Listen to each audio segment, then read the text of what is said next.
Yan ba rin? Maraming salamat po sa Diyos na makibahagi sa kanyang mga salita sa ating natutunan sa ating prayer meeting. Ang aking pong natutunan sa kanyang salita sa nakasulat sa Marcos chapter 14 verse 36 na nakasaad na at kanyang sinasabi, Aba, Ama, may pangyayari sa iyo ang lahat ng mga bagay. Ilayo mo sa akin ang sarong ito, gayon may hindi ang ayon sa ibig ko, kundi ang ayon sa ibig mo.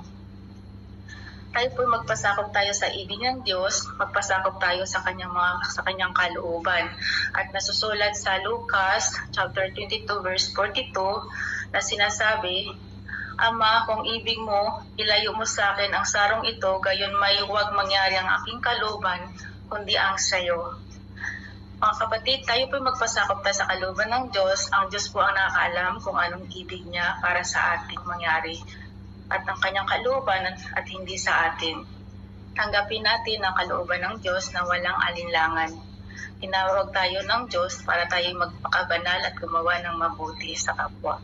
At naayon sa nakasulat sa unang Tesalonica, chapter 4 verse 3, na sabi, sapagkat ito ang kalooban ng Diyos sa makatuwid bagay ang inyong pagpakabanal na kayo'y magsiilag sa pakikiapid.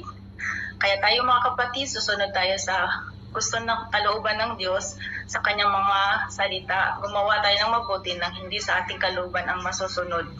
Kaya po, maraming salamat po sa pagkakataong ito na makibahagi.